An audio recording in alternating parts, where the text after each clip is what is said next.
Welcome to another episode of the CattleUSA Daily Podcast.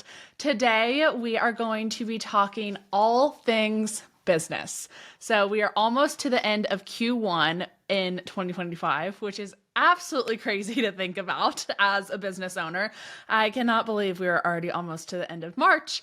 And I was doing some things for my personal business, and I have shared several times on here that I am a strong believer in the fact that as agriculturalists, as ranchers, we need to be treating our operations and our ranches like a business. And today I kind of wanted to give you guys some practical tips, some of my thoughts, everything like that on how we can be better as ranchers running our operations like businesses. And even if you don't currently have cattle in a full-blown operation, this is still going to be super great for just other business owners, things like that as well. Super relevant in a lot of different terms. So, like I said, Q1 is almost done. For me as a business owner, when a new year starts, I create yearly goals, but then I also break that down into quarterly goals. So I am looking at my business on a pretty granular level every 3 months, looking at my finances, looking at income statements, looking at marketing, sales, all of that stuff, and really breaking it down 4 times a year. It's nice because I do quarterly taxes, so I kind of have to do the other stuff anyway. But it's just a nice time for me to be able to sit down and be like, okay, holy cow, 3 months have passed already. What have we done? What have we accomplished? What has changed? Maybe my yearly goals need to change. Maybe my business outlook needs to change. And so taking some time to evaluate all of that. So I hope today we can kind of use this as a little bit of a wake-up call that all of us might need and look at our businesses as businesses and not these side hobbies, everything like that. So as ranchers, it is important to acknowledge that your cattle are assets, your land is capital, and you are running a multi-million-dollar business, even if it doesn't quite feel like it yet, or even if you're not there yet. It is important to acknowledge that with multi-million-dollar businesses, if it was any other industry, would a business owner go without tracking their income, go without tracking their expenses or their profitability? All of those things, really important, right? Well, why as ranchers is that not top of mind for us as well? For some people it is, and that is amazing. But for some people, we're still combining personal and business expenses. We're still don't have an LLC or an S Corp or whatever type of corporation you want set up. It is important to let this be a mindset shift and start focusing on things as a business owner. Start tracking numbers, start making data-driven decisions, and plan for growth.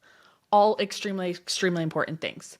So I kind of touched on goals just a few minutes ago, but an actionable step that I want everyone to take from this is sit down and make your goals for 2025. The Q1 is almost done, but we still have 3 quarters of the year left to be able to sit down and make goals for the rest of it. If you're a person that likes to be super granular like myself, make your goals for Q2 and Q3. Maybe for ranchers, it's you want to incorporate some new genetic options into your herd operations. Maybe you want to expand your operation. Maybe you want to just focus on improving strategies, whether it be marketing or sales, or maybe that's not even a concern and you just want to focus on improving your strategies as a herdsman. Those are all really great goals, but it's important to sit with ourselves and let ourselves make those goals, look at them, write them down, talk to our spouses about them, talk to our people around us and our support system about them, and start working towards those goals. With that, I encourage you all to try and tie your goals back to profitability and sustainability. Those are 2 extremely, extremely important things as business owners in general, but also as agriculturalists. It's really important for us to be profitable in order to have a successful business, but it is also important for us to be sustainable in order for our businesses to continue to thrive. For me, sustainability looks like I'm not going to let myself burn out. For me, sustainability looks very different than it might be for the person next to me. But make sure that these goals are profitable and sustainable and are going to continue to help you and your operation grow. Another major point I want to hit on today, and one that sometimes doesn't get talked about enough unless you're talking to a lawyer or a banker or a tax advisor, is having a strong support system outside of your family. People that are other business owners, other people that are going to be your support staff, your team that you can go to when you have questions, when you need help that as a normal business owner, you may not know the answer to. So those are our bankers, our lawyers, our tax advisors, and if you want to go above and beyond, something I recommend to everyone is having a really great mentor, or if you want to go above and beyond that, a true business coach. Having a great mentor has been something that has made a night and day difference in my businesses, and so I recommend it to everyone, especially within agriculture, really leaning into that mentor system. But outside of that, on bankers, make sure you have a really good and solid relationship with a local banking system, and specifically a local banker. Having that good relationship is really vital for operating loans, for just everything else finances wise for our businesses. Having that already pre-established relationship with someone who understands agriculture and understands your operation and understands your family is going to be extremely vital for that long-term success. The next one is tax advisors. This is an area that I cannot emphasize enough how important it is to have someone who understands agriculture and understands ranching. You can get a tax advisor at somewhere like Edward Jones that's just a kind of copy and paste to a lot of different situations, and it will work for a while. There's no hate to that if that's what you decide to do. But I highly, highly recommend finding someone that as your business continues to grow, can continue to grow with you on this and understands where tax advantages come in, where we can really lean into different things as not only small business owners, but also as producers within agriculture. There's a lot of different tax advantage programs that the average Joe isn't going to know about. And with that, those programs are always changing. So that's why it's so important to have someone that you are in continuous contact with and continually updating those things, updating forms, all of that stuff. And for me, guys, it's one of those things that I can just give my tax guy all of my stuff and then sit back and not have to worry about being audited, or you could still get audited, but I don't have to worry about the idea of me accidentally filing my taxes wrong and doing something illegal or paying over, under, all of this other stuff. I am just able to hand that off to my team and be like, you guys handle it. Here's all the information. The next thing is having a really great lawyer in your corner. A lawyer is someone that you're not always going to need, but it's really great to have a solid, pre-established relationship with them before you need them.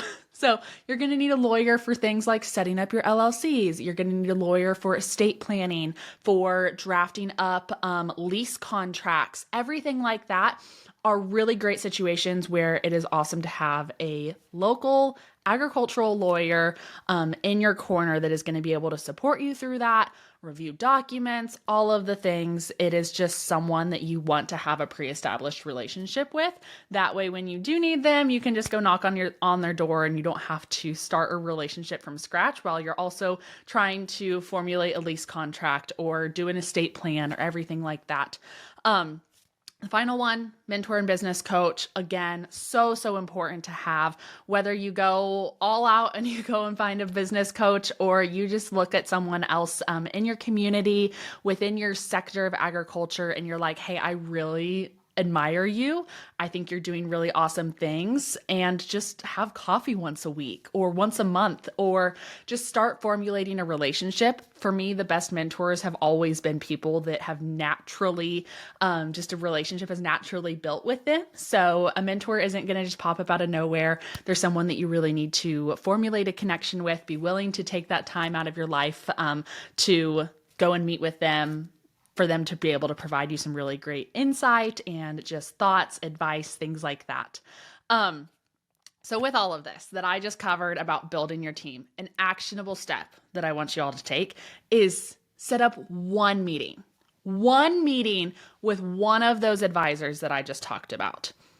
Doesn't have to be anything crazy. It can literally just be you're calling up your banker and saying, hey, I want to evaluate everything that we've got going right now. I want to look at all of our loan programs. I want to look at all of this stuff and make sure we're doing everything right. make sure everything's up to books, make sure that there's no new programs that we need to be signing up for. And it's a 30-minute meeting. Maybe it's you're calling your tax advisor and saying, hey, let's get going on taxes for this next year. Like, I've already got my 2024 taxes done. We're starting on 2025 first quarter taxes for me. If you have a business that you only file once a year, that's totally fine too. It's still important to stay in contact with your tax advisor throughout the year. But just set up a meeting with one of the four, set up a meeting and go from there. The next thing I want to really focus on is know your numbers as a business owner. Your financials are so important, and it is so important not to overlook them.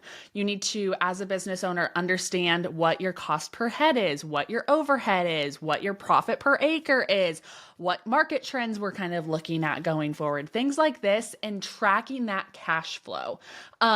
Really for me, that's having a business bank account set up where I can actively track that cash flow to still be able to pay myself as a business owner and provide for my family that way, but then also make sure that my business is in good standing to be able to pay my employees, pay all of my bills, all of my subscriptions, all of the everything else that comes with owning a business.